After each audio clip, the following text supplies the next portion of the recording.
एक लड़का था, नाम था उसका राकेश। वो एक प्राइवेट कंपनी में नौकरी करता था और महीने की सैलरी बस इतनी थी कि किसी तरह राशन और बाकी खर्च निकल जाए। वो अपनी पत्नी के साथ नहीं बल्कि अकेला एक छोटे से किराए के मकान में रहता था। उसका सपना था कि एक दिन अपना घर होगा, थोड़ा पैसा जमा होगा और फिर आराम से शादी करेगा। लेकिन घर वालों की सोच कुछ और ही थी। हर बार फोन आता था, बेटा अब शादी कर ले, उम्र निकल रही है। और रिश्तेदार भी मिलते तो यही कहते, अरे इतना क्या सोच रहा है, सबकी शादी होती है, तेरी भी हो जाएगी। और वो राकेश हर बार मुस्कुरा देता, लेकिन अंदर से जानता था कि उसकी जेब हिम्मत से छोटी है। एक रात वो अपने कमरे में बैठा हिसाब लगा रहा था। जेब में थोड़े पैसे थे और बैंक में भी थोड़ी बचत। उसने खुद से कहा कि अभी शादी कर ले तो खर्चा कैसे चलेगा। और उसी समय उसकी माँ का फोन आया और माँ ने प्यार से कहा, बेटा हमें बहू देखनी है, हमारी भी एक इच्छा है। माँ की बात सुनकर राकेश चुप हो गया। वो माँ का दिल नहीं तोड़ना चाहता था। और कुछ दिनों बाद एक रिश्ता आया। लड़की अच्छी थी, घर वालों को पसंद आ गई और राकेश ने भी कुछ ज्यादा नहीं सोचा और उसने खाली एक बात कही कि ठीक है, शादी कर लेते हैं। अब सबसे बड़ा सवाल था कि पैसे कहाँ से आएंगे। अब किसी ने कहा कि बैंक से लोन ले ले, धीरे धीरे भर देना।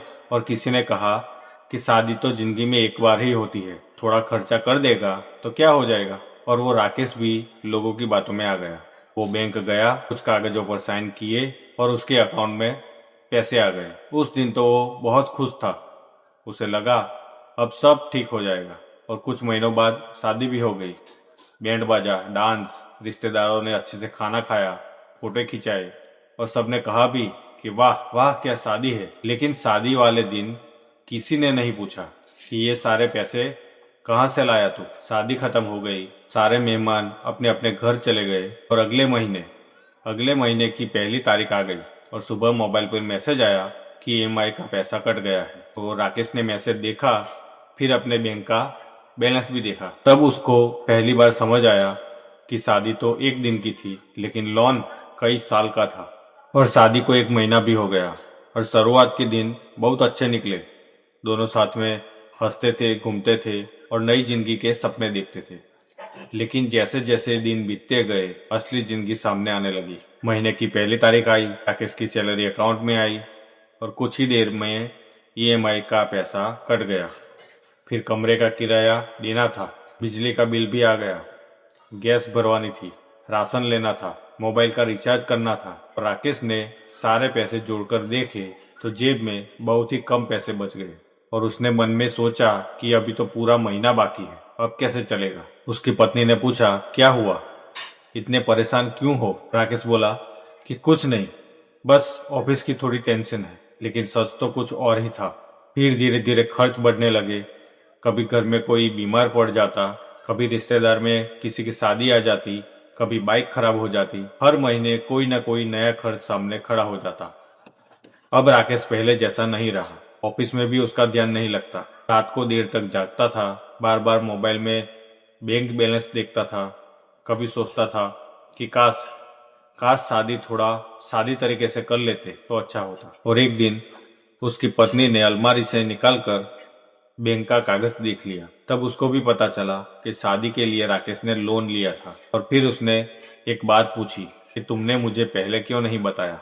फिर राकेश की आंखें झुक गई और उसने धीरे से कहा कि मैं नहीं चाहता था कि शादी शुरू होने से पहले तुम्हें पैसों की टेंशन आ जाए। उस टाइम वो पत्नी और वो दोनों रोने लगे और उसकी पत्नी ने बोला कि हम दोनों मिलकर इसे खत्म करेंगे, लोन भरेंगे। और उसी दिन से दोनों ने तय कर लिया कि अब दिखावे के लिए नहीं, जरूरत के हिसाब से खर्च करेंगे। बाहर का खाना लगभग बंद कर दिया और जो चीज जरूरी नहीं थी उसे खरीदना भी बंद कर दिया। और हर महीने थोड़ा थोड़ा पैसा बचाने लगे। शुरुआत में मुश्किलें आई, लेकिन दोनों ने हिम्मत नहीं छोड़ी। और राकेश ऑफिस में थोड़ा एक्स्ट्रा काम भी करता था, छुट्टी वाले दिन भी जाता था और जहां मौका मिलता कुछ न कुछ काम कर लेता था। और उसकी पत्नी ने भी घर से छोटा सा काम शुरू किया। कमाई बहुत बड़ी नहीं थी, लेकिन घर चलाने में मदद मिलने लगी। धीरे धीरे महीने गुजरते गए। ईएमआई भरते भरते समझ आ गया कि कर्ज लेना आसान है, लेकिन उसे चुकाना आसान नहीं होता। ऐसा करते करते एक दिन बैंक की आखिरी ईएमआई भी भर गई। फिर राकेश घर आया। उसके चेहरे पर कई महीनों के बाद सुकून मिला। उसने अपनी पत्नी से कहा, आज पहली बार लग रहा है कि हमने सच में एक लड़ाई जीत ली। और उसकी पत्नी मुस्कुराई और बोली, अगर उस समय हमें एक दूसरे का साथ नहीं देते तो शायद ये दिन कभी नहीं आता।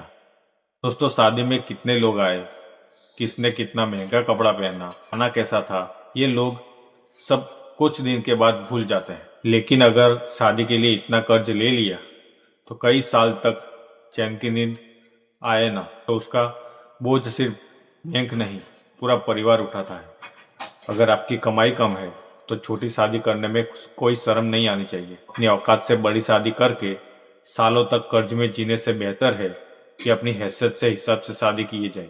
याद रखिए, शादी एक दिन का कार्यक्रम है, लेकिन उसके बाद जिंदगी हर दिन जीनी पड़ती है। इसलिए फैसला ऐसा लीजिए जिसके बाद में पछताना ना पड़े।